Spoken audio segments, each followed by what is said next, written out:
Olá, estamos começando o Micro 80, o programa de entrevistas que busca revisitar a história da microinformática no Brasil. Eu sou o Marcos Garré. Eu sou o Marcelo Teixeira. O episódio de hoje está sendo gravado na PUC São Paulo, Campus Consolação. Nosso muito obrigado à Universidade pela cessão do espaço. Olá, eu sou o Zé Schiavone, eu sou jornalista de formação, sou o CEO de uma agência de relações públicas chamada Weber Shandwick. Militei no jornalismo nos anos 80, trabalhei primeiramente na revista Som 3, depois no Caderno de Informática da Folha de São Paulo e depois fui repórter, editor, assistente e editor das revistas Micro e Vídeo e Programação. Após esse período eu fui convidado para trabalhar em São Paulo, as duas revistas eram no Rio, e eu voltei para São Paulo para ser o editor do jornal Micromundo, que era uma revista que havia se transformado num jornal para trabalhar a informática no aspecto profissional. Depois fui editor do jornal Data News, que transformou-se em Computer World, até eu abrir minha agência de comunicação.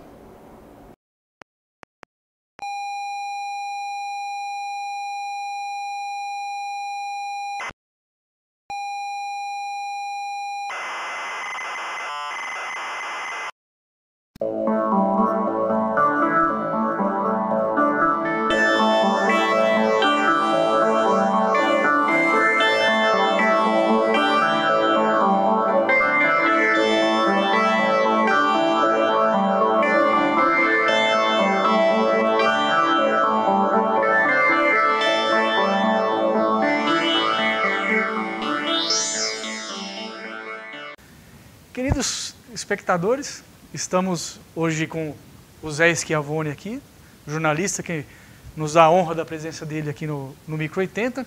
E para a gente começar o papo, Zé, como é que foi o seu primeiro contato com computador? Em que contexto você viu um microcomputador na sua frente pela primeira vez? Perfeito. Olha, eu estudava na Escola de Comunicações e Artes da USP.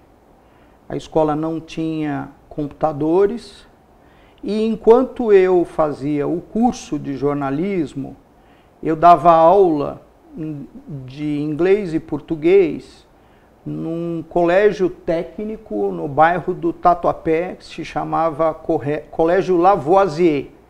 E ninguém entendia por que era um colégio de eletrônica com o nome de um expoente da química. Mas é que antes de ser um colégio de eletrônica, à época ele havia sido um colégio de química.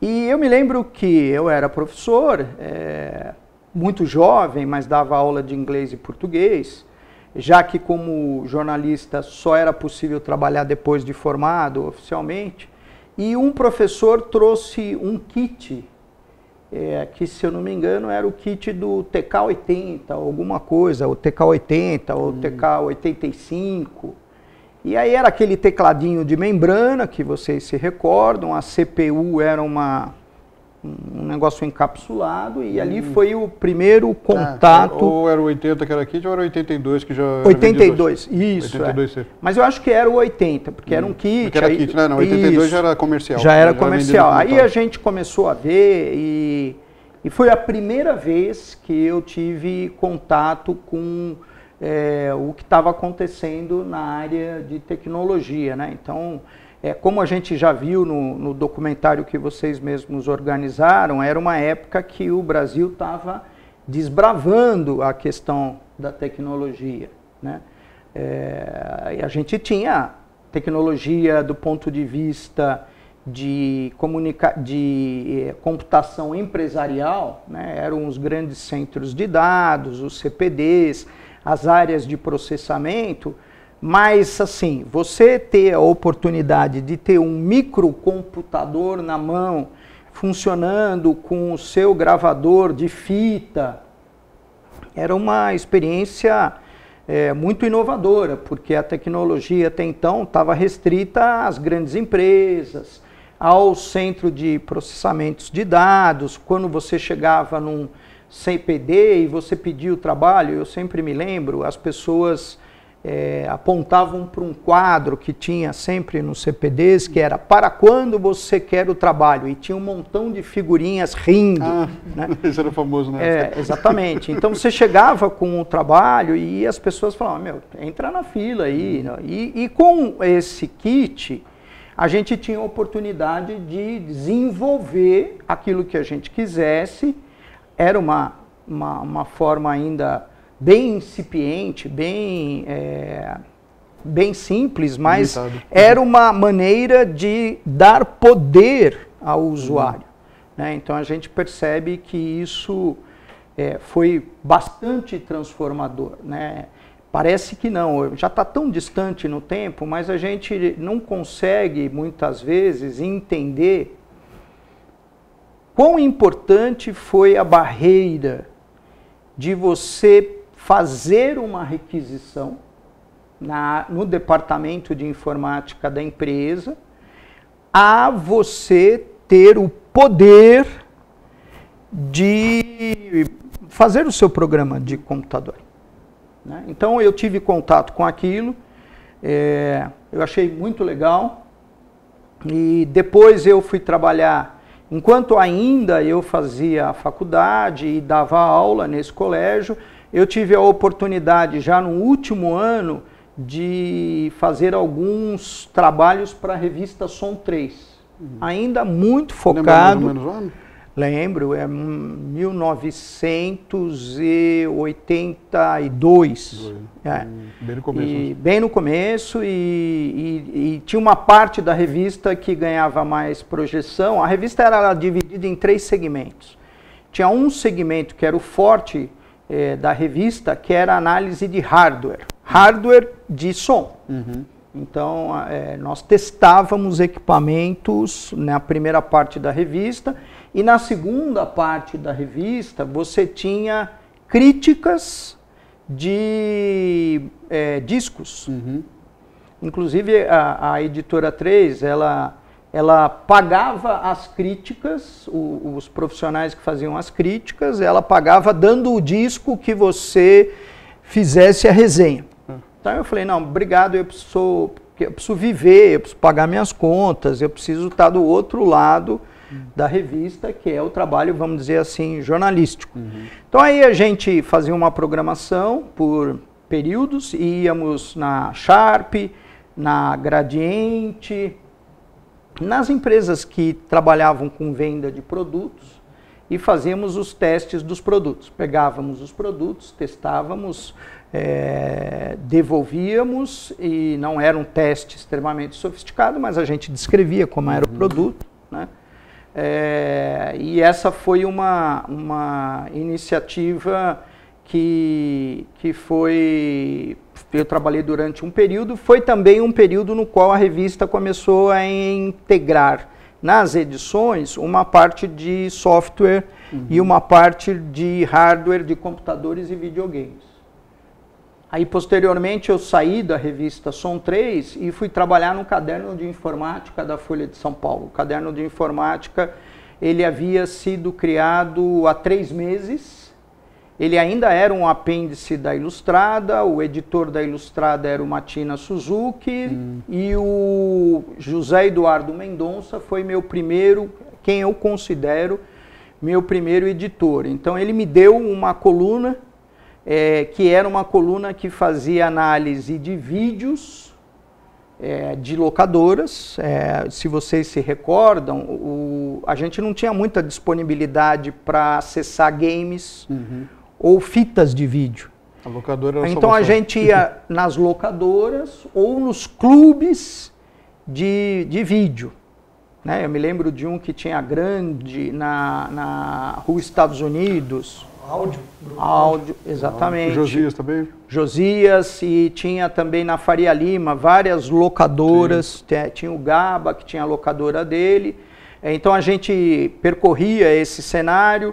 E depois tinha ali em Pinheiros, uns jovens também montaram, o Johnny e os colegas dele montaram a Adaptavision. Na Paulista 2001 também? Tinha na Paulista 2001. Então a gente ficava meio que rodando esse setor, que ainda era um setor bem underground, bem começando, com pirataria, muita pirataria na área de vídeo. Eu me lembro de fazer entrevistas na Omni Video, e era assim, conversava com a pessoa aqui para saber o que estava lançando, era o Gaba, e atrás dele tinha 3 hacks que tinha vídeo copiando ali. A todo vapor. Rodando full time, copiando sem perder os tempo. vídeos, né? Exatamente.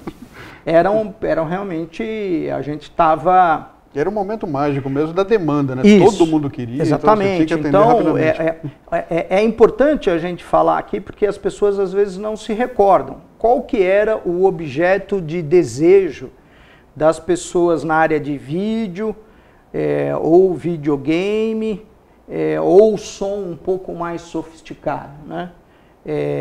Você viajava para o exterior, ou pedia para um contrabandista que todo mundo ia indicar, e aí você conseguia lá, no caso do vídeo, o Panasonic G9, certo? Pretinho. Exatamente, todo pretinho, só que aí você tinha um problema, você tinha acesso ao hardware que era NTSC e o Brasil rodava no padrão PAL-M.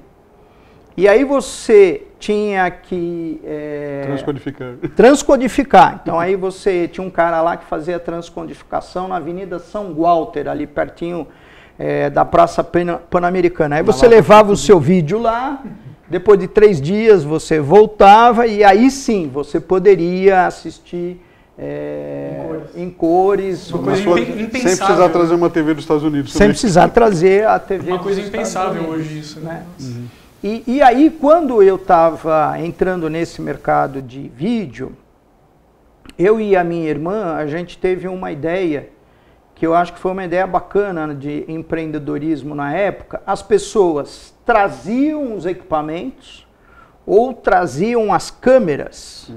Que era outro santo grau também. Que era outro, né? Os equipamentos de fora, mas elas não falavam inglês.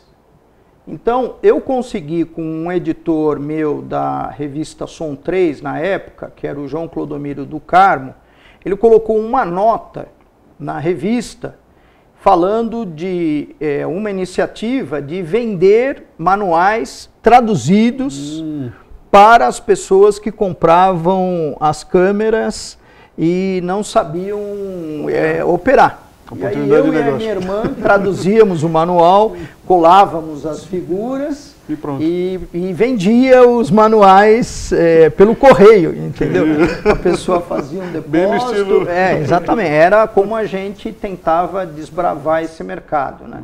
Interessante. Eu trabalhei na Folha de São Paulo com essa coluna, era uma coluna que era publicada toda edição, na quarta-feira, e fazia algumas matérias que eram basicamente testes de videogames. Então acabei me especializando muito nessa área de videogames.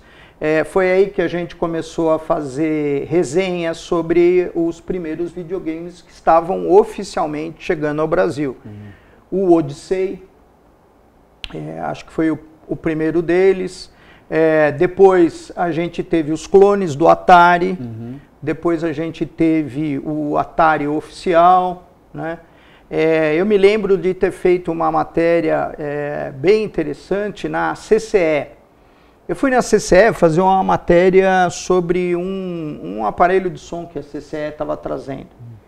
E enquanto eu aguardava a pessoa para me dar entrevista, eu vi em cima da mesa um manual do ColecoVision. Perdido assim. Na CCE? Na CCE, exatamente. Devia ser do Gemini, do Coleco Gemini, porque de onde eles clonaram o Super Game. Exatamente. Que é da Coleco. Exatamente. Que é o Gemini. Isso, eu vi lá um manual.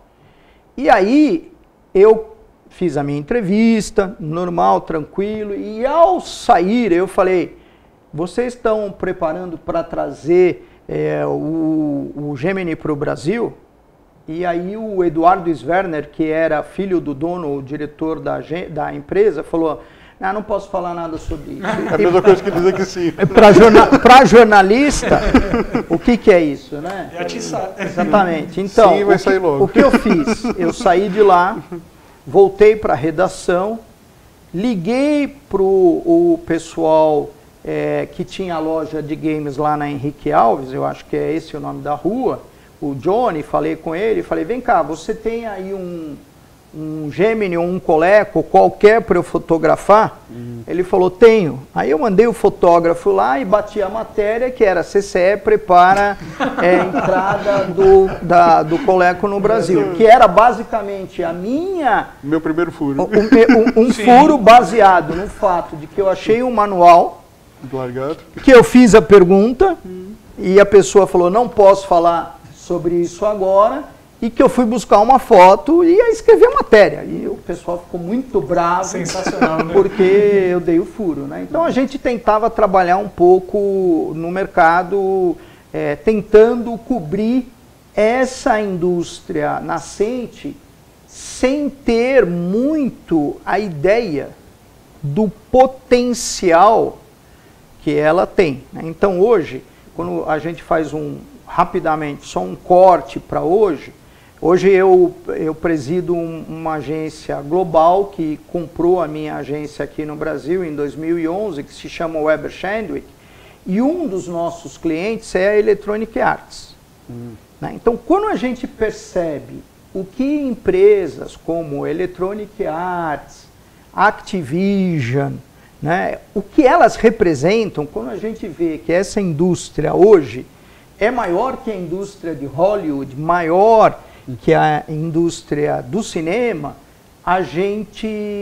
eu pelo menos me espanto no sentido de que quando eu estava fazendo esse trabalho em 1982, 83, 84, eu não tinha noção da dimensão que isso poderia ter. Eu acho que se eu tivesse lá como jornalista tido essa dimensão, porque a história acontece no presente, né? E você não tem como colocar a perspectiva do que vai acontecer. Teria sido ainda mais bacana, ainda mais interessante. Mas aí precisava de bola de cristal. Veja, é uma aposta que a gente faz, e dentro do jornal Folha de São Paulo, o caderno de informática era uma coisa realmente bem inovadora, bem visionária. Até, né? Circulávamos às quartas-feiras, eu comprava. Tinha 8, 12 páginas, então tinha tecnologia, tinha eletrônica de consumo, tinha algumas colunas, a minha coluna que era a coluna de resenhas de games, resenhas de vídeo, e também a gente fazia outras matérias falando sobre o que estava acontecendo no mercado, né? Eu lembro que tinha uma preocupação de trazer gente que estava atuando na área, né? Então tinha entrevistas com as crianças aprendendo a programação, tinha lançamento de produtos também, o que isso poderia estar representando. Então, normalmente as matérias de capa, né, do caderno. Exatamente. Eu me lembro de uma matéria que eu fui fazer com 2 irmãos que estavam desenvolvendo software. Um deles depois foi trabalhar na Gradiente e chegou a ser até diretor de marketing na Gradiente, o Oscar Bird. Mas no começo eu os entrevistei na casa deles. Eles programavam e tinha uma televisão, não era nem um computador, era um televisor antigo que eles pegaram lá da garagem e eles programavam ali. Então, uma das coisas que a gente fazia na época era entrevistar os desbravadores mesmo, né?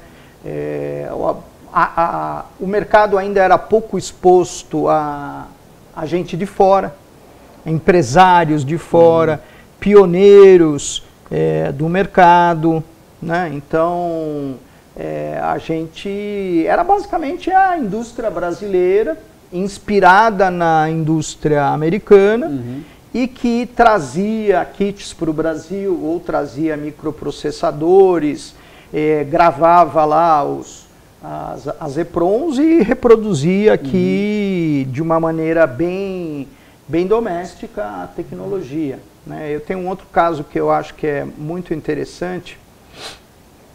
eu fui entrevistar uma empresa que estava lançando um kit de computador, esse não era um videogame, ficava na Vila Maria. E o negócio da família era produzir botão de camisa, botão de paletó. Ritas do Brasil. Exatamente. E aí eles tinham lançado um Ringo. Que era um Sinclair. Exatamente, que era um clone do Sinclair. Do ZX81. Né? Exatamente. E aí você fala, poxa, mas vocês aqui originalmente fazem botões, né? E, não, mas nós trouxemos esse kit aqui e vamos trabalhar o kit. Inclusive, vamos entrar nesse mercado. O empresário, eram mercados que poderiam ser testados. O custo de entrada era baixíssimo. Sim, não tinha muito risco. Não tinha risco. Você trazia um kit, reproduzia o kit, gravava todas as EPROMs lá. O software já existia. O software você trazia né? E eu me lembro que foi muito engraçado que eu fiz essa entrevista e essa empresa ficava lá no Parque Novo Mundo e era o filho do dono, sempre é assim, um filho do dono, um sobrinho do dono. Sempre alguém de confiança. Alguém que tinha desenvolvido ou que tinha mais contato com tecnologia e o rapaz estava bravo porque como o Parque Novo Mundo é mais um pouco distante, ele tinha uma referência que era assim, passando o motel X, vire à direita e vire de novo à direita. E o motel mudou de nome. Então ele estava muito bravo, que ele ia ter que fazer novos cartões de visita, porque o motel mudou de nome, perdeu a referência. Né? Essa era a nossa indústria, pessoal. Era a indústria que estava tentando sobreviver, né? Mas quando a gente olha, deveria ser um pouco assim em todos os outros países, principalmente num país que tinha restrição a você trazer computadores, trazer videogames, trazer aparelhos de som, trazer equipamentos de vídeo, mas é também uma força de tentar lutar contra a lei da gravidade, né? As pessoas queriam ter acesso e elas buscavam os seus caminhos. Ou você pedia para um amigo que ia na Zona Franca de Manaus, ou ia a Miami, ou já comprava um videocassete, e aí você ia atrás, você ia buscar, você ia falar com alguém, ou você ia descobrir quem fazia o manual, já que se você não falasse inglês, não dava para acessar. Nossa, era uma época fantástica. Tinha né? que se virar. Sim. E depois da Folha, como foi? Aí o que aconteceu? Em 1984, eu trabalhei na Folha, 83 e 84. O meu editor, que é o Zé Eduardo Mendonça, saiu da Folha e foi trabalhar no Rio de Janeiro, numa editora chamada Fonte Editorial e de Comunicação, que era a editora que editava a Micro e Vídeo, que editava a revista Programação e que durante alguns meses editou uma revista que pouco se conhece, chamada MSX Micro. Né? Então, essa é até famosa pra gente. Então, e a gente pode contar um pouquinho delas. Né? Então ele saiu do jornal, me convidou para ser repórter. Era uma empresa familiar, né? Era uma empresa... Eu lembro do expediente, os 4 diretores. Era o Montenegro. 3 Montenegro e um Machado. Que era o Ignácio Machado. Isso, então, o Zé foi contratado pelo Inácio e, basicamente, a história da Fonte Editorial e de Comunicação é assim, o Inácio Machado e o Marcos Montenegro eram diretores do Ibope. Nas horas vagas, eles empresariavam um grupo musical chamado Vimana, que era... o Lobão, tinha gente sem expressão lá, né? Lobão, Lulu Santos, Hit, e eles ganharam muito dinheiro empresariando o grupo.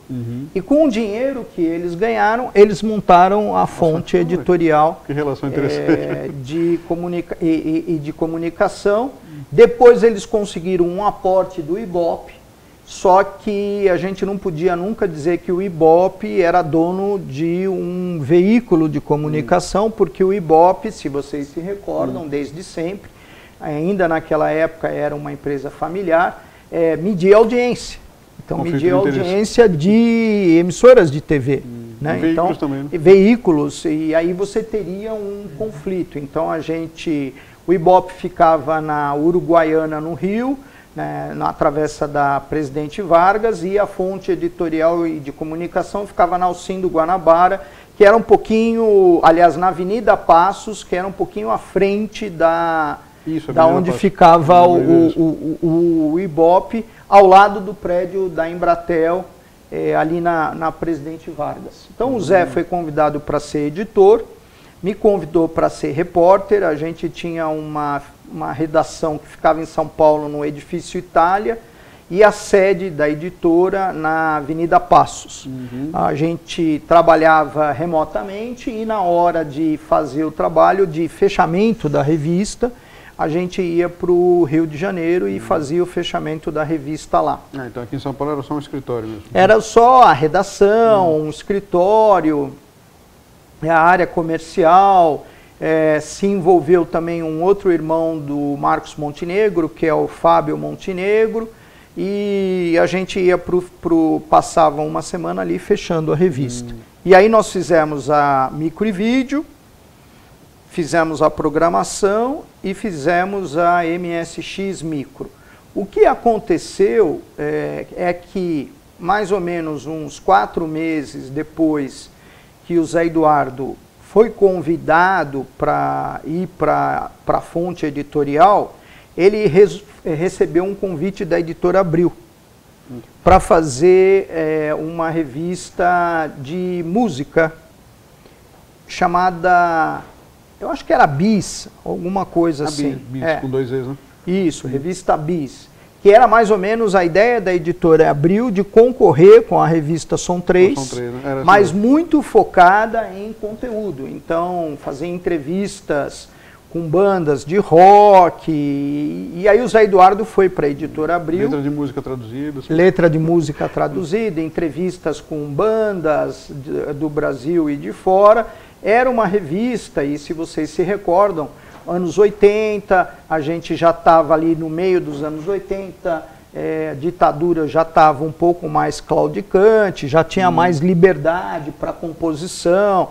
Foi quando começaram a surgir as bandas de Brasília. Época de ouro, né? Uma época de ouro, uma época realmente muito legal. E aí ele saiu da editora e falou, olha, eu estou saindo da editora, vou fazer a recomendação para que você seja o editor das publicações.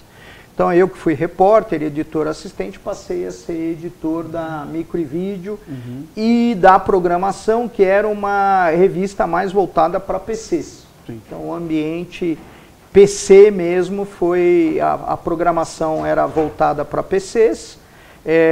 E a Micro e Vídeo cobria outras linhas, né? Cobria, além da linha de games, cobria TRS-80, Sinclair, outras linhas que existiam. Ela pretendia ser uma concorrente da Microsistemas ou nunca?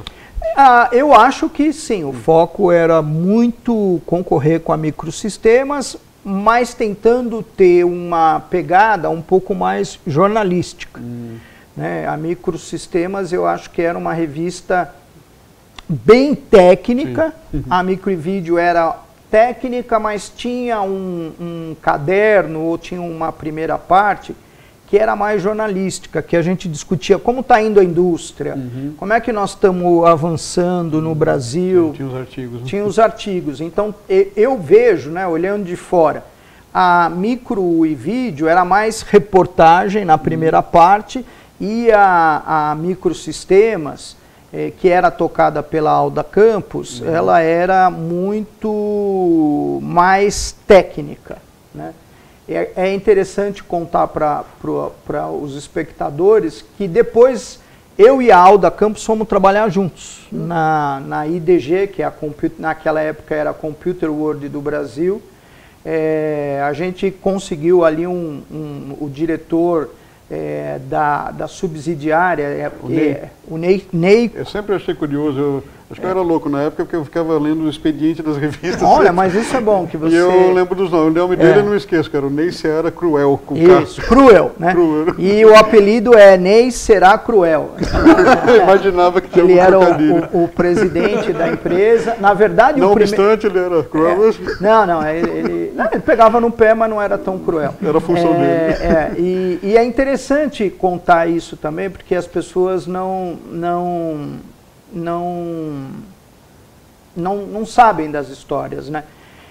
A Computer World do Brasil, que deu origem a um braço importante de publicações de tecnologia, eu trabalhei em 86, 87, 88 e 89 lá. E você pegou o PC Mundo também? Exatamente. O PC Mundo era editado no Brasil por um jornalista chamado Ronaldo de Souza. Quando eu saí para abrir a agência se chamava S2, éramos eu e o Ronaldo. Então eu saí do Data News, eu tinha passado pelo Micromundo, tinha ido para o Data News e depois de 4 anos de Computer World do Brasil, eu e o Ronaldo montamos uma agência de comunicação especializada em tecnologia chamada S2, que era basicamente Schiavone e Souza. Né? S2. S2, e quando eu brinco que quando a gente começou eram esses dois, porque só tínhamos nós dois. Faz tudo. Então ele saiu da PC Mundo, eu saí do Data News, mas o que pouca gente sabe é que o fundador do Data News no Brasil era um executivo estrangeiro chamado Eric Ripaud. Então o Eric e um sócio fizeram o primeiro número do Data News. O pai do Eric era um jornalista correspondente estrangeiro no Brasil e eles tiraram o nome Data News, que era um lugar lá, um departamento dessa agência estrangeira, eu não sei qual é, que estava escrito Data News. Aí o cara foi lá e falou, pô, vai ser esse o nome da publicação. E eles lançaram o primeiro número da publicação e ficaram sem dinheiro. E aí eles ligaram para a Computer World em Boston, era dezembro, e o Eric falou com o fundador da Computer World, era um grupo familiar em Boston, e perguntou para ele se ele não gostaria de vir ao Rio de Janeiro,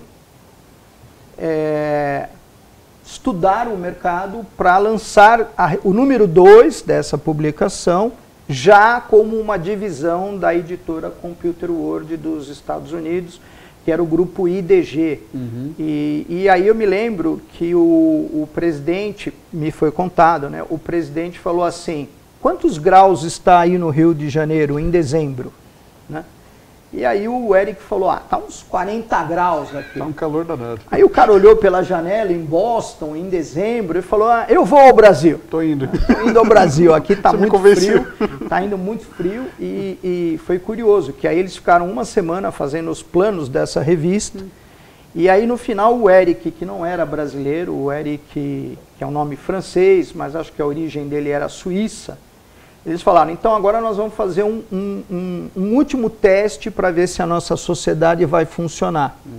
A gente vai para a praia, nós vamos pegar os planos da nossa editora, vamos colocar num barquinho de Iemanjá e vamos soltar o barquinho como oferenda. Um método científico. Método super científico. Se o mar aceitar o barquinho, isso quer dizer que a editora vai para frente. E assim eles fundaram essa editora, né? A gente fez uma grande jogada em 1980, eu diria 7 ou 8, que a gente conseguiu trazer a Alda Campos para a nossa editora. E aí a Microsistemas falhou, fracassou. O Renato De Giovanni, né, assumiu a Exatamente, isso. Mas aí juntou o mercado mudando com também a mudança. Exatamente. Aí a Alda Campos veio trabalhar com a gente. E foi um golpe de mestre na concorrência, né?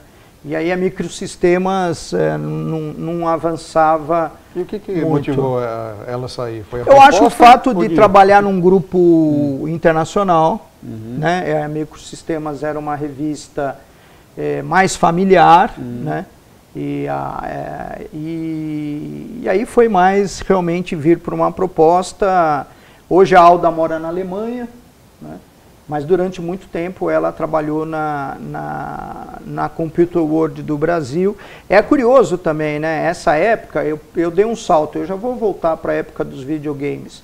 Mas nós estamos falando de um período que era 86, 87, 88, auge da reserva de mercado, que não poderia ter computadores internacionais.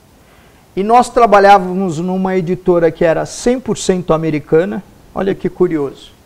E os nomes das publicações eram diferentes. Então, em vez de termos a PC World, a gente tinha a PC Mundo. E por que não Mundo PC? Já era o nome. Quando a gente entrou, já tinha uma revista. Já tinham decidido. PC Mundo, né? Aliás, era bem engraçado, porque as revistas eram a PC World, e a gente aqui trabalhava o conteúdo da PC World, traduzia algumas coisas, e outras a gente produzia localmente e chamávamos de PC Mundo. Aí nós tínhamos um jornal que chamava-se Micromundo, que aproveitava algum conteúdo editorial da revista InfoWorld. E depois o Data News, que era outra publicação, eu passei a dirigir essa publicação em 88, eu acho, que era baseada no Computer World. Mas a gente não usava os nomes das revistas mãe. É muito engraçado, talvez por causa da reserva de mercado, por causa de ter algumas restrições. Depois a gente acabou, que estavam mais na nossa cabeça, eu acho. Aí depois as revistas passaram a ter as marcas internacionais, né? Você citou a PC Mundo, eu lembro também, comprava bastante na época que eu já trabalhava, né? Então eu já estava mais envolvido com o mercado profissional mesmo. E eu até estranhava um pouco as matérias, porque elas vinham traduzidas, mas não eram de acordo com a nossa realidade. Eu lembro de uma em 85, que falava sobre o problema do PCAT, do HD dele. Sim. Né? E você não via PCAT em lugar nenhum. Mal e mal você tinha um XT em algum lugar. Exatamente. E os caras falando, não, a máquina é ótima, a gente gosta de trabalhar com ela. Mas, matéria traduzida, né? Então era a realidade americana. A realidade americana, o jornalista brasileiro que não trabalhava no mercado profissional, né? Mas a ideia sempre era tentar dar poder ao usuário. Então, uma coisa que eu acho que amarra o início dessa minha carreira claramente o poder estava deixando de ser dos departamentos de tecnologia centralizados, né, e vir para o lado do consumidor. Uma maneira ainda bem amadora, bem simples, mas vir para o lado do computador. A gente vê isso tanto na área de videogames, né, como depois na área de PCs. Né? Aliás, você tinha um cronista ótimo lá que eu adorava, que era o Josi. Josi, fantástico. As crônicas dele eram ótimas. Muito bom, muito bom. Ele encerrava Micromundo, a última página, né? E na MSX Micro, eu acho que vale a pena contar um pouquinho desse episódio.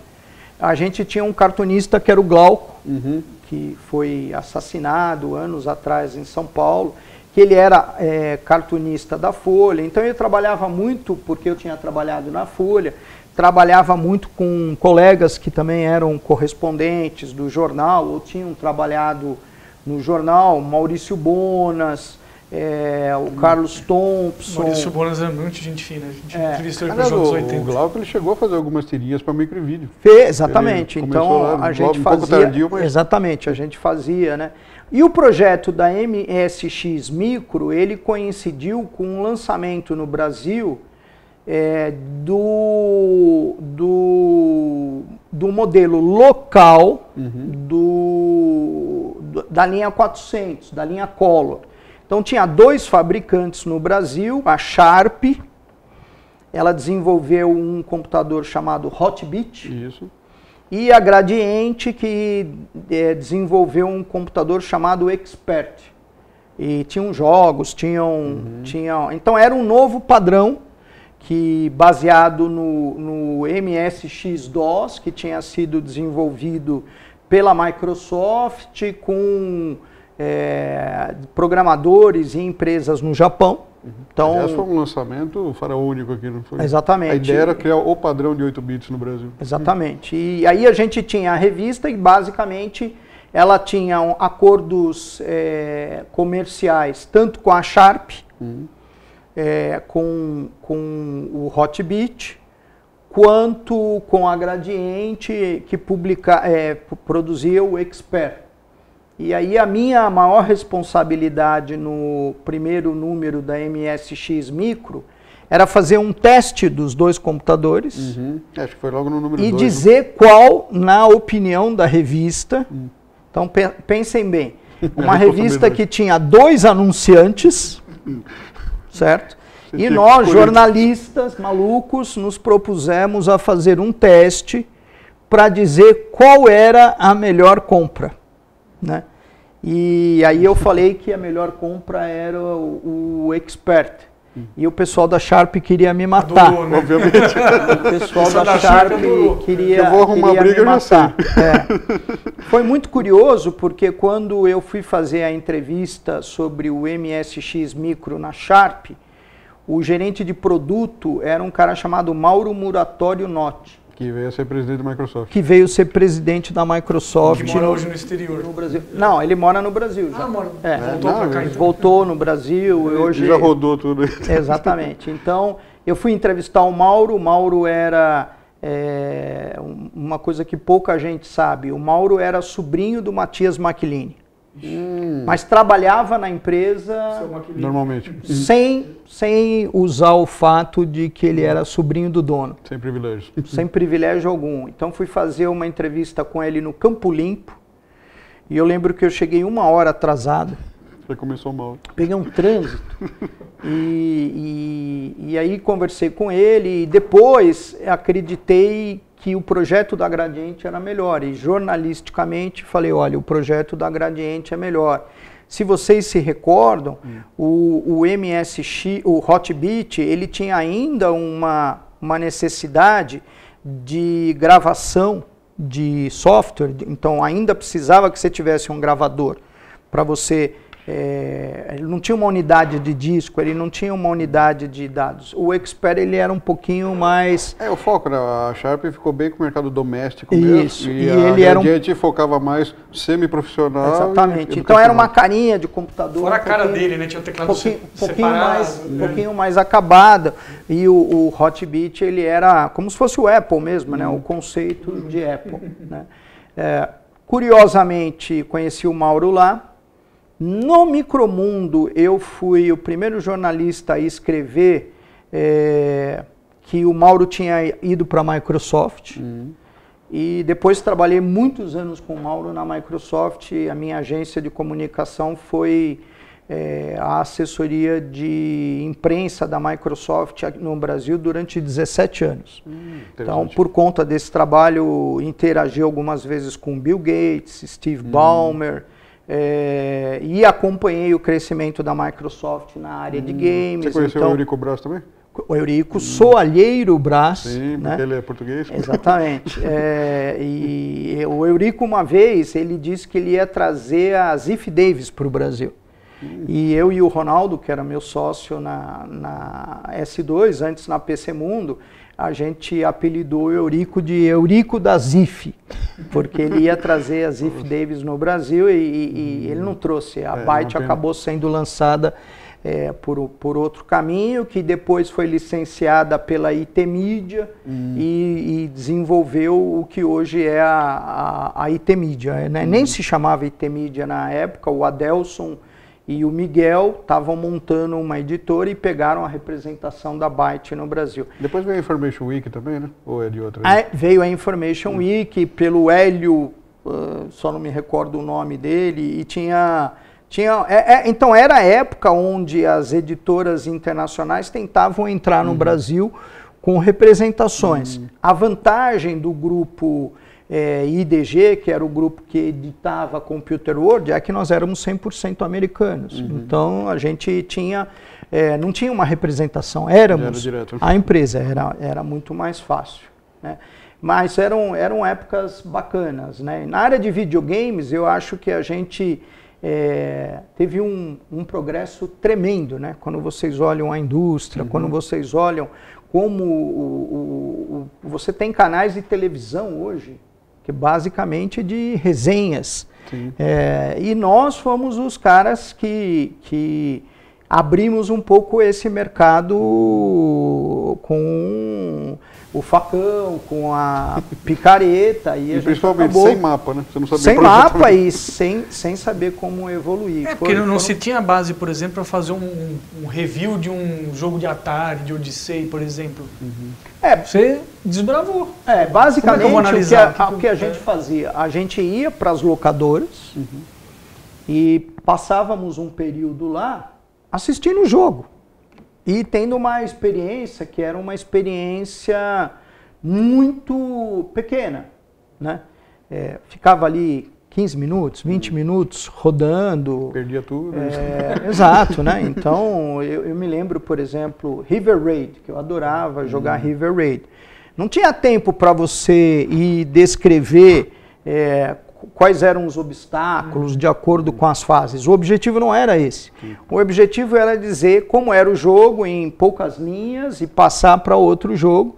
Então toda semana a gente tinha que buscar conteúdo, enquanto a indústria do hardware ainda estava se desenvolvendo.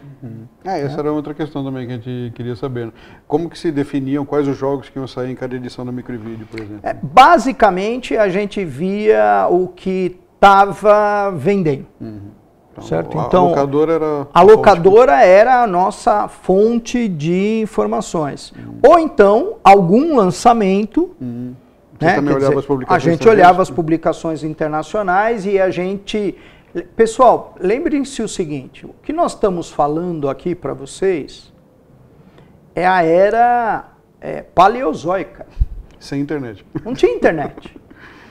Né? Então, não tinha como você acessar a informação, não tinha como você dar um Google, não tinha como você descobrir informação.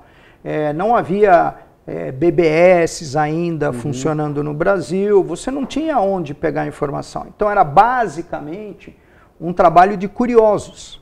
A gente ia nas fontes, a gente pegava a resenha do filme, publicava, ou pegava a resenha do game e depois jogava um pouco, mas não era muito limitado. Né? Não era extensivo. Exato. E aí a gente tinha uma coluna, uma seção da Microvideo que eram os programas. Né? Então, basicamente, o pessoal da Microideia mandava as listagens para as diversas famílias, Sinclair, TRS-80, e a gente fazia um print e fazia o pestap, colocava as linhas de código e mandava. Então, esse era a parte do conteúdo técnico da revista. Né? Era extremamente desafiador, porque você tinha que discutir distribuição da revista. Você tinha poucas distribuidoras de revista no Brasil. Né? A principal delas era ligada ao Grupo Abril. Fernando Schneider. Então, como é que você ia fazer a distribuição se você não é do grupo? Se você não é do grupo, então o preço era muito caro, então você tinha um trabalho muito difícil. E uma outra coisa que era muito difícil na época calibrar era qual deve ser a circulação da revista. Por isso que nós começamos a investir muito no modelo do assinante. Porque o negócio de revista, ele sempre foi, as pessoas hoje falam, né, que em São Paulo fecha aí uma banca de jornal por semana. Eu acho que, infelizmente, é mais do que isso. Né? O problema da tiragem é que se você diminui a tiragem porque a revista encalhou, você não diminui o encalhe. Sim. A compra da revista na banca não funcionava assim. eu vendo 100 revistas no eixo da Paulista. E aí eu tenho que cortar, eu vou diminuir para não sobrar 40. Eu imprimo 140, mando para Paulista, vendi 100, sobraram 40. Aí eu falo, bom, se eu imprimir 120, vão sobrar 20. Não necessariamente. Não necessariamente. Então é realmente bem sofisticado, era muito sofisticado para nós na época a ciência de como nós íamos fazer a circulação, né? Então o modelo que nos alimentava era, eu tinha anúncios e eu tinha os assinantes. Então esse era muito focado, então todo o esforço era para a gente conseguir mais assinantes. Numa época onde a gente não tinha muito recurso de tecnologia como a gente tem hoje. Bom, já que a gente estava falando da microvídeo, né? Uma coisa que impressionava muito na época eram as fotos coloridas das telas, né? Como é que vocês obtinham elas? Principalmente do Coleco que não tinha aqui no Brasil. A gente retirava de outras revistas. Nós tínhamos colegas que tinham os produtos e a gente ia lá e fotografava os produtos. Então a gente tinha um grupo de usuários que eram usuários fiéis. Suporte, né? E nos davam um suporte, né? E do mesmo jeito que eu me recordo de gente que fazia como você falou, Marcelo, ó, este código aqui está errado, não vai dar pau, não vai rodar. E aí as pessoas falavam, muda tal linha, essa linha aqui, a instrução está errada. Muda a linha 30. Exato, muda essa linha aqui está dando pau, ela tá entrando em loop aqui, o negócio tem que... E aí a gente... Você virava um colaborador. A gente trabalhava muito com essa comunidade, né? O que você tinha? Você tinha imprensa internacional. As revistas caríssimas, chegavam no Brasil caríssimas. E muito depois, né? Muito depois, eu me lembro de comprar Byte americana 4, 5 meses depois. Sim, era a média. Dela ter saído, né? Então, era uma indústria de aficionados. Hoje, quando a gente vê a facilidade como as pessoas têm acesso à informação, como as pessoas têm acesso a reviews, como essa indústria decolou, é uma coisa impressionante. Se eu tivesse isso na época, acabava com o Bill Gates. Eu me lembro, uma vez eu tive a felicidade de, na revista Micromundo, que era um jornal já, ele era uma revista doméstica, e eu fui convidado para trabalhar no Micromundo, que deixaria de ser revista, para ser um jornal quinzenal, que ficaria entre a PC Mundo e o Data News. Então o Micromundo ele era um jornal preencher um nicho, né? Para preencher esse nicho, porque Micromundo Revista e PC Mundo Revista estavam brigando pelo mesmo leitor. E tinha a Info também no JB, né? A Info que era do JB. E depois, posteriormente, a editora Abril lançou a Info. Sim, que era o... Né? Sem saber que o título Info já era pertencia ao JB. Aí eles tiveram uma discussão lá para comprar o título. Né? E aí a gente, então, posicionou, onde eram duas revistas, ficou uma só, PC Mundo, com o melhor da PC World. A gente criou o Micromundo Jornal, quinzenal, que fazia testes de computadores, noticiava, e o Data News era a publicação do CPD. Isso, empresarial mesmo. Empresarial, profissional, cobrindo a indústria de médio e grande portes. Isso. Aí a microinformática começou a entrar no Brasil.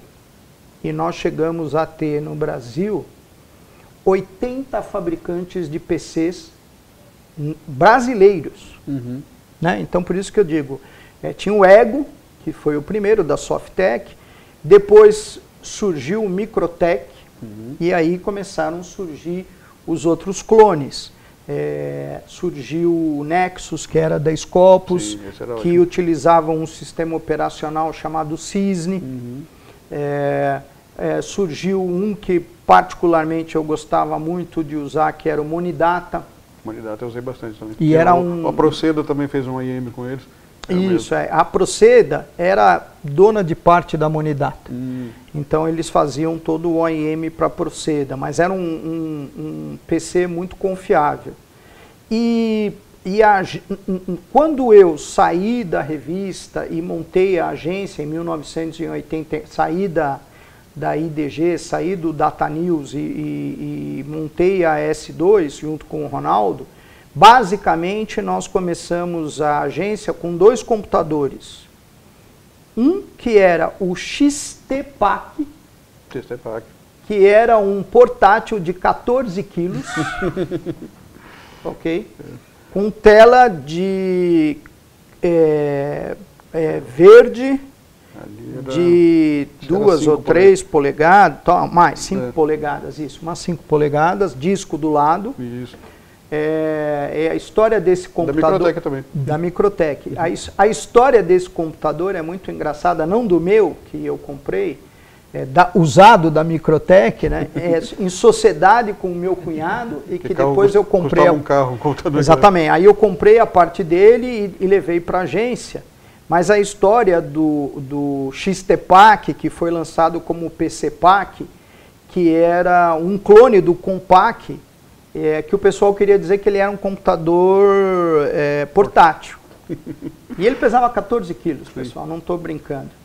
Inclusive, talvez seja o primeiro computador fabricado no Brasil que o que foi para revenda era a unidade 002, porque a 001 quebrou quando foram testar a bolsa que acompanhava o produto, né? Então, colocaram a bolsa, colocaram o produto dentro da bolsa, a bolsa não era responsável, e em vez do pessoal lá do Rui Campos, da Microtech, colocar uma base sólida ou alguma coisa que simulasse o computador, botaram o computador, pá! Foi pro chão, quebrou. Né? Exatamente. Aí a unidade que começou a ser comercializada foi a 002. Aliás, um detalhe interessante, o RPM usava um XT-PAC, o Luiz Schiavon. Quase meu primo. Né? Exato, ele usava um XT-PAC. E o meu sócio, o Ronaldo, ele usava um computador chamado IS-30 da Itautec. Sim, isso era muito bom. Ele já era mais sofisticado. Ele foi o primeiro PC a ter EGA como placa. Exatamente. E ele tinha, então era âmbar a tela. E ele era realmente um projeto brasileiro, ele não era o clone. Eu me lembro uma grande dificuldade da engenharia da época é que ele alimentava a CPU, alimentava o monitor, sim, só que era um cabo único. Um cabo único, ele era meio um outro formato. Então, se quebrasse o monitor do IS-30, você só poderia substituir com um monitor de IS-30, da Itautec, da IS-30. Então, estava um pouco na cabeça dos nossos engenheiros aí a tomada de 3 pinos, né? A caixinha de telefone que a gente tem no Brasil veio um pouco dessa cultura de vamos tentar mudar os padrões internacionais. Uma época que a indústria poderia ter ganhado tempo, ela falava, vamos justamente seguir o padrão. Não, e aí o pessoal quis reinventar muito a roda. Essa é uma das grandes críticas da reserva de mercado. Exatamente. Eu acho que a reserva de mercado trouxe... primeiro, trabalhei nesse período pessoas fantásticas, pessoas muito sérias, alguns deles são muito amigos meus, e um particularmente, que é o Edson Frene, eu considero quase que um irmão meu. Ele foi presidente da Escopa. São pessoas muito sérias, né? E tentaram realmente desenvolver uma indústria que poderia ter decolado. Por outro lado, existiu uma tentação de clonar os projetos que estavam sendo feitos lá fora, né? Então teve pouco conteúdo, mas formou uma geração de profissionais que até hoje é muito importante no Brasil, né? Então a gente fala a automação bancária no Brasil extremamente desenvolvida. Toda a origem da automação bancária nasceu dentro do conceito de reserva de mercado. Né? Inclusive com a Scopus, Capitania, Digilab, CID, que era do Maquiline. Sim. E a indústria bancária precisava muito da tecnologia. Eram épocas que o Brasil tinha uma inflação muito grande. Então, quando você tem uma inflação de 80% ao mês, se você consegue compensar um cheque num período curto de tempo, você está realmente ganhando muito dinheiro. Então, a indústria de automação bancária demandava demais da indústria de PCs ou de tecnologia brasileira. Eu acho que esse é um fruto importante da reserva, ter formado bons quadros, né? Bons profissionais de TI, tanto na indústria quanto nos bancos, nas empresas mesmo. A gente teve inclusive outras empresas que clonaram outras linhas também.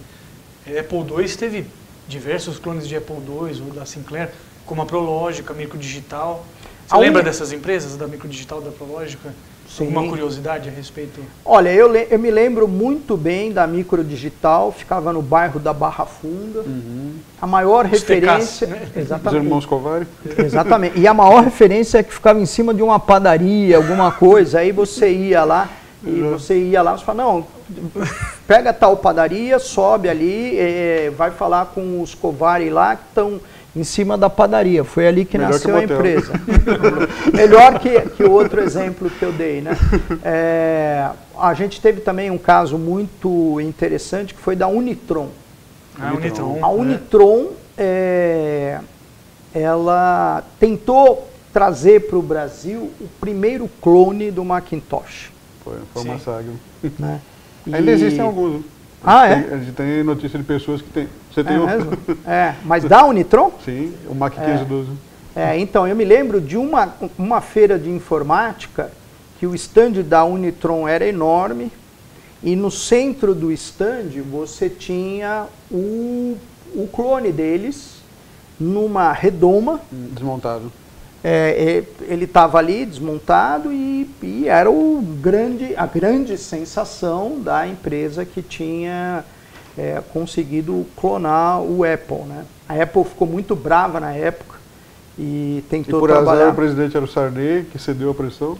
Exatamente. Ameaçaram suspender coisa de laranja. A importação de laranja no Brasil. Exatamente. A Apple ela trabalhava muito forte junto com o USTR, que era o United States Trade Representative, por azar. que era, né, forçava ali, e aí teve quase uma questão que envolvia a questão de comércio mesmo, exterior, né? Então, taxação de produtos brasileiros. Alguns dizem que na época o próprio Jobs foi falar com o Reagan e falou, olha, você pare com isso lá que eu não quero clone em lugar nenhum.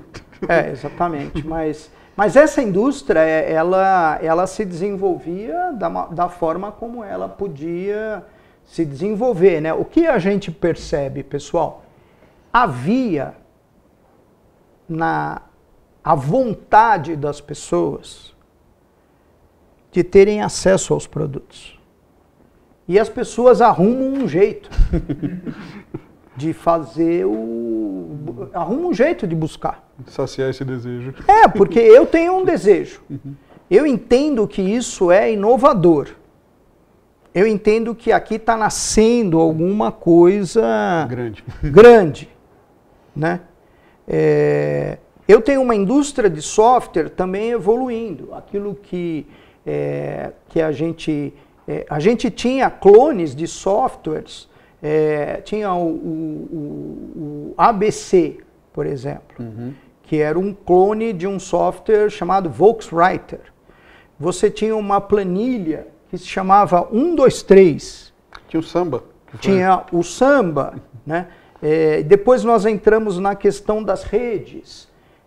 Você tinha a Rede Amplos, que fazia um software nacional que competia com o Novell. A rede do fio vermelho. A rede do fio vermelho, o pessoal do fio vermelho, era todo o marketing. E aí teve um dia que a Amplos percebeu que não daria para concorrer com a Novell, com o Netware, e foi lá e licenciou o Netware. Porque as empresas tinham que evoluir, teriam que sobreviver, né? tinha um outro pessoal que fazia redes e a empresa se chamava Cetus, se eu não me engano. Sim. Né?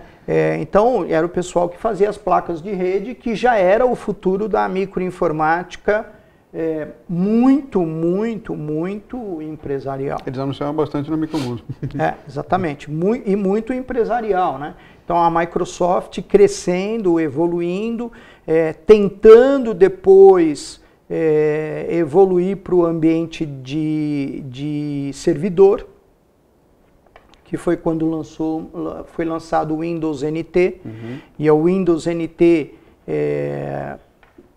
trabalhava tentando disputar o mercado do NetWare, da Novell, e eu me lembro porque a Microsoft era nosso cliente na agência, na S2, a gente fez uma campanha cujo objetivo, essa campanha foi premiada pela Microsoft Global, a gente conseguiu achar 30 empresas que tinham migrado de NetWare para o Windows NT. Então, e aí a gente fez uma campanha que era, a cada dia, nós soltávamos um press release dizendo a empresa X migrou para Windows NT. Mas nós tínhamos 30, então isso ia durar um mês. O pessoal da Novell poderia fazer qualquer coisa. Eu tinha transportadora, eu tinha vários segmentos e foi um trabalho onde, de fato, a Microsoft foi conseguindo ao longo dos anos se posicionar como a empresa do servidor, muito mais do que a gente via a Novell na época. E a Novell quebrou. E a Novell quebrou, né? Entendeu? Por incrível que pareça, eu acompanhei bem esse momento ali. Uma das coisas que o pessoal mais falava bem da NT na época é que, poxa, dá para usar o servidor como estação, coisa que você não podia fazer no Novell, que era exclusivo. Ficava totalmente dedicado. Isso. Né?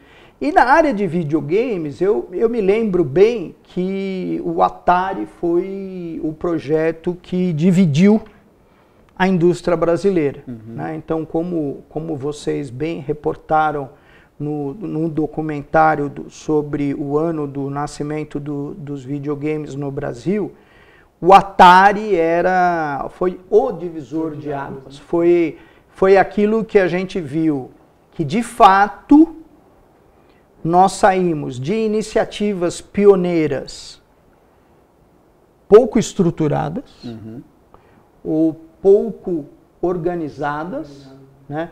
Então, claro, os pioneiros, eles têm todo o nosso respeito, mas a gente consegue perceber que eram iniciativas rudimentares. mais limitadas, amadoras, né? limitadas. Isso, e de repente as pessoas poderiam surfar nessa onda e alguns surfaram. Quando a Gradiente entrou com o Atari, realmente a gente fala, não, aqui é um negócio de gente grande agora, né? Agora nós temos aqui, nós temos uma indústria que é uma grande indústria com uma plataforma de vendas enorme, porque você ia colocar o Atari onde tinha um Gradiente. E no Brasil inteiro tinha Gradiente, Polivox, então... A distribuição era maciça dele. Exatamente. Né? Era um Gradiente, né? Você podia confiar. Exatamente, então era muito forte. Eu acho que essa época foi uma época mesmo que marcou muito fortemente a indústria de videogames no Brasil. Vou fazer uma perguntinha aqui que não pode faltar. Naquela época a gente tinha algumas feiras fantásticas, né? Sinto muita saudade das feiras da UD. Eu adorava a UD, ia muito com a minha mãe. A Feira Informática 83, 84, depois a FenaSoft. Tem algum caso interessante da UD ou dessas feiras que eu possa contar para os espectadores? Tem vários casos, né? Eu me lembro que a UD era produzida pela Alcântara Machado. E, de fato, todo mundo esperava, né? Porque, de novo, não tinha internet. As feiras de tecnologia, elas aconteciam de ano em ano e a gente ficava esperando um ano para ter acesso ao hardware, ao software, né? E eu me lembro que a UD, que era nosso cliente, porque Alcântara Machado, que fazia diversas feiras, era nosso cliente, antes de eu trabalhar com agência de comunicação, quando eu era jornalista, era a feira que melhor representava os anseios da população por tecnologia. Foi graças ao UD que a Sucesso transformou os seus eventos mais técnicos numa feira de informática, que acontecia de 2 em 2 anos. Um ano era em São Paulo, no AMB, o outro ano era no Rio Centro, no Rio. Tanto que era Sucesso SP e Rio. Isso, é. A editora IDG fazia alguns eventos também. E aí surgiu uma empresa chamada Mantel, que fazia pequenas feiras de nichos, feiras de PC. E a Mantel, inclusive, se transformou parte dela numa editora e que lançou uma revista de internet no Brasil. Essa eu não sei se vocês se lembram. A Internet BR? Eu não sei se era Internet BR, mas até posso verificar e depois passar para vocês. Mas o Marcos Vetreich, ele chegou a montar Tinha o Charlab também? Tinha o Charlab, exatamente. Sérgio Charlab, e chegou a montar uma editora para lançar títulos de internet. Já títulos de tecnologia, mas aí já era internet, né, pessoal? Nós estamos falando de 95, 96 a 2000. Né? A época que a gente está descrevendo, que o Marcos me perguntou, era 83, 84, 85, né? A primeira feira de informática, se eu não me engano, foi em 83. E aí já era uma feira profissional, diferentemente da UD. A UD acontecia no primeiro semestre. Mais ou menos abril. Isso, e o evento da Sucesso era em agosto, setembro, outubro. Isso. Até que a Sucesso fez um acordo com o Condex e a feira de informática virou Condex. Isso. Né? Foi um período, acho, onde a tecnologia estava muito importante, muito já crescendo. Aí já era meio anos 90. E um empresário que estava radicado, ele é carioca, radicado em Santa Catarina, lançou uma feira de software, que chamava-se FenaSoft. Então a gente tinha a feira de hardware, que era o Condex, e uma feira de software, que era a FenaSoft. Ele lançou a FenaSoft em Santa Catarina, depois ele migrou a feira para o Rio, depois ele migrou a feira para São Paulo, para a Bienal, e fez acho que 2 ou 3 anos a feira na Bienal, e aí ele migrou a feira para o AMB, e as duas feiras eram duas feiras que batiam muito de frente. Inclusive, houve uma época, pelo menos um ano, entre a FenaSoft e a Condex, houve um intervalo de apenas 3 semanas. Nossa! E a grande sacada de um ou outro expositor é que ele conseguiu ficar na mesma rua, no mesmo stand. Nossa. Então, esse cara, ele fez a montagem do stand, não desmontou. Já aproveitou para a próxima. Quando todo mundo foi montar, ele já estava com o stand dele montado. E eu não me lembro qual foi esse expositor, esse fabricante, mas foi assim uma super sacada. Ele falou, não, eu vou para as duas feiras, mas quero o mesmo stand ou na mesma rua. Ele teve que fazer muito poucas adaptações, então vocês imaginem se a gente colocasse uma GoPro filmando, né? Toda uma feira sendo desmontada e só fica um stand, e aí sobre outra feira e ele tá lá na dele, né? eram épocas bacanas. Eu me lembro de uma da Alde que foi muito boa. O AMB, ele fica do lado da cabeceira do Campo de Marte. Uhum.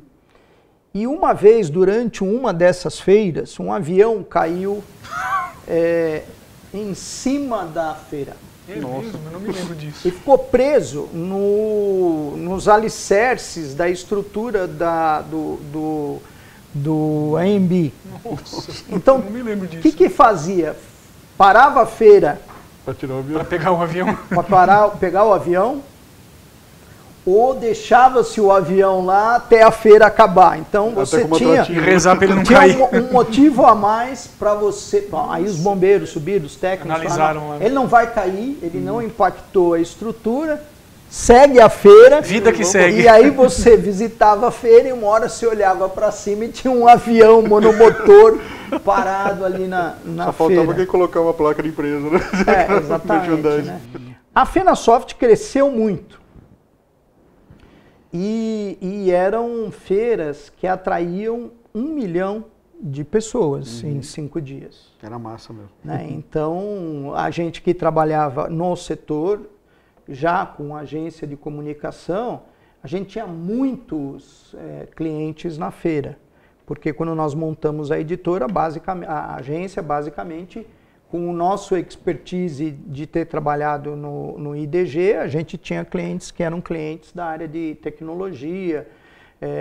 Então a gente tinha muitos clientes. Então a gente chegava na feira 10 horas da manhã e saía da feira 23, meia-noite. No dia seguinte voltava. A gente fazia lá na agência, na S2, na época, uma coisa muito legal, que era... No domingo, a feira abre na segunda-feira com a presença do presidente da República. E no domingo, eu ia para a feira para fazer um reconhecimento de onde os meus clientes estavam. Já mapeava.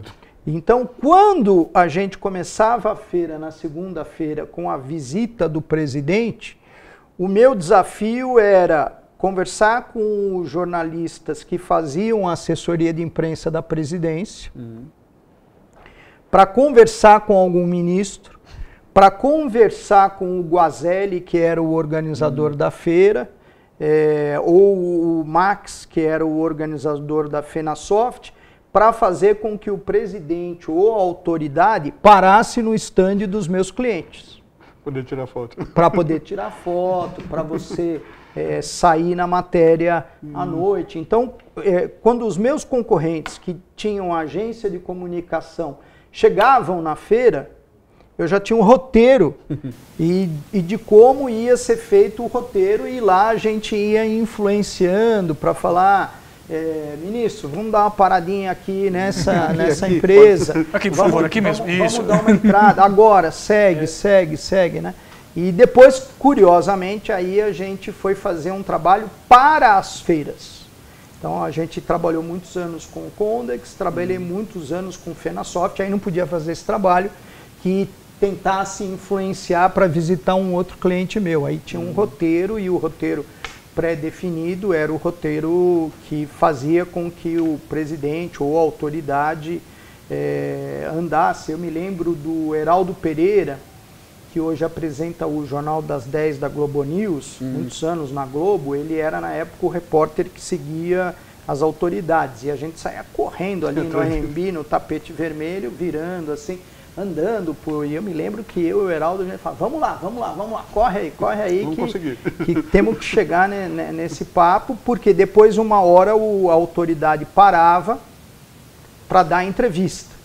E essa hora era uma hora que seria muito bom parar se você tem um cliente seu no fundo, ou se você tem uma boa imagem no fundo. Então, tinha todo o trabalho de bastidores de onde ia se dar a entrevista. Eu lembro que saiu, me lembro agora em qual publicação, que teve, não sei se foi a primeira feira, que a Dismac conseguiu dar um Dismac para o Figueiredo.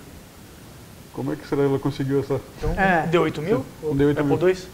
Exatamente. Não, acho que era um TRS-80. Você tinha todo o trabalho de sensibilizar as autoridades. Era um período de reserva de mercado, né? Então você queria mostrar para os governos que a ideia da reserva de mercado era uma ideia efetiva, né?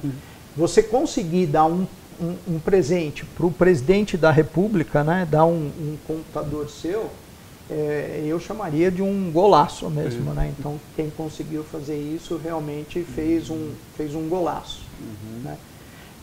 Foram tempos heróicos, porque não havia eram startups sem crowdfunding, sem nada disso, né? Sem verba do governo, sem verba governamental, sem ações em bolsa. As primeiras ações em bolsa, os primeiros IPOs de indústria, elas aconteceram em 83, 84, 85, né? Então eram basicamente indústrias que se adaptavam de outras áreas. Então, por exemplo, Companhia Docas, que tinha operações fortes em portos, ela montou a Elebra e se aproveitou do nicho de impressoras. Elebra, né? Aí você tinha a Labo, que foi trazer uma tecnologia para médio e grande porte da Nixdorf, da Alemanha. E também uma característica que havia no passado, que a microinformática quebrou muito. As pessoas, os usuários profissionais de computador, eles eram fiéis às famílias de computadores. Então eu tinha a família IBM, a família Burroughs, a família que depois virou Unisys, a família Bull, francesa, né? A família Nixdorf, e os usuários, eles compravam verticalmente. Com a microinformática, com a Microsoft, o que você poderia fazer? Você poderia comprar este hardware deste fabricante. O periférico não precisava ser mais daquele fabricante. Não necessariamente. A impressora não precisava ser do mesmo fabricante, né? E havia um ditado muito forte nessa época, que era: nunca ninguém foi mandado embora por ter comprado um IBM, que era a força de vendas da IBM, que é, compre IBM. Você tem o Fujitsu, que é um clone do IBM. Aí você tem o Bull, que cresceu, aqui fez uma parceria com o Grupo Algar e criou uma empresa chamada ABC Bull, que tem tecnologia francesa. Você tem o Nixdorf, que tem tecnologia alemã. E você tinha a DEC também, com Vax. DEC com Vax, que depois virou HP, e Burroughs, que virou Unisys. Então as compras eram todas verticalizadas. Né? E estanques. Você fazia uma opção por determinada tecnologia, era um casamento. Para o bem ou para o mal. É tudo ali. Né? Com o crescimento da microinformática e o padrão PC da IBM, que para rivalizar com o Apple, né, o que a IBM fez na área de PCs? Ela falou, olha, está aqui como você faz um PC. Faça um PC. Você quer fazer um PC? Como é que eu vou guerrear com a Apple? Eu vou abrir a minha patente de PC e vou matar a Apple, porque em vez de eu, IBM, ficar brigando com a Apple, eu vou botar um mundo brigando com a Apple. Talvez tenha sido a primeira ideia de uberização que a gente tenha visto na vida, né? Então a IBM abriu na área de PCs e continuava o discurso na área de mainframes, que era: nunca ninguém foi mandado embora por ter comprado um IBM, que é um discurso extremamente convincente, né? E real, né? Real, e porque é o padrão de mercado e tudo mais. Né? Então você imagina a pressão de um determinado diretor de tecnologia de uma empresa e falar, não, eu não vou comprar IBM. Né? Tá dando a cara para bater. É muito difícil. Mas com o advento da microinformática, o que a gente conseguiu ver? Ao invés dos clusters, nós começamos a ter uma escolha mais horizontalizada. Então o movimento era um movimento muito forte, porque ele dava poder para o usuário. Pela primeira vez os usuários tinham um computador na mão. Né? Teve um jornalista, Luiz Nassif, que pegou um produto da Prológica, que era um CP500, e simulou análises do imposto de renda ou de inflação. E ele, na casa dele, com um software que ele criava, desafiava as teses de política econômica ou de condução de economia. Na casa dele ele tinha um poder, vale a pena também talvez conversar com o Nassif ou buscar essa matéria da Folha, que era assim, um jornalista na casa dele, ele podia simular um programa de computador que antes era produzido apenas no SERPRO e questionar um determinado dado que o SERPRO gerou um usuário. Na verdade, ele apareceu em um episódio do Globo Informática, mostrando o CP500 na casa dele, comentando alguma coisa, não sei se trata do mesmo programa, mas tem isso em algum episódio do Globo Informática. Eu lembro de ver isso. E era uma época que assim, o poder começou a mudar. Sim. Começou a ir pro usuário. E na área de games também, a mesma coisa, né? O usuário queria mais e cada vez mais. Aí era o fliperama em casa, né? Exatamente, né? E isso eu acredito tenha sido a principal causa da morte dos fliperamas. Porque as pessoas que queriam ir para os fliperamas, que era um programão, você ir para o fliperama depois de namorar, então você ia namorar, ia no fliperama, ou com a namorada, e depois voltava no fliperama, ou ia para o fliperama depois do namoro, e as pessoas começaram a ter seus games em casa. Não precisava sair mais. Não precisava mais sair, né? E os pais também incentivavam, né? Porque o fliperama não era um lugar de gente decente. Exatamente. Eu preciso fazer mais uma pergunta. O pessoal do site Intellivision Brasil, o Sérgio Vares, que é parceiro da gente, quando eu soube que ia bater um papo com você, ele ficou doido. Porque tem o núcleo Intellivision Brasil, da Sharp na época, tinha a revista Digiplay Games. Sim. Que acho que você foi editor. Se eu puder falar não fui editor alguma dela. coisa que você se lembra dessa Digiplay Games? Não fui editor da Digiplay Games. Então, pouco posso adicionar aqui. A gente cobria na Microvídeo coisas que estavam relacionadas a essa família, mas não fui editor da Digiplay Games. Então, ele falou que ele viu lá escrito editor. Vamos lá ver. Então, não, tudo bem. Se tiver, eu preciso ir lá receber. Porque faz 30 anos que estão devendo dinheiro para você. Estamos chegando, infelizmente, aqui ao fim desse episódio do Micro 80, que trouxe informações fantásticas, curiosidades muito bacanas do Zé Schiavone aqui. Eu queria agradecer mais uma vez a presença dele aqui conosco e queria... Então, pedir alguma consideração final, alguma mensagem para os nossos espectadores aí do Micro 80.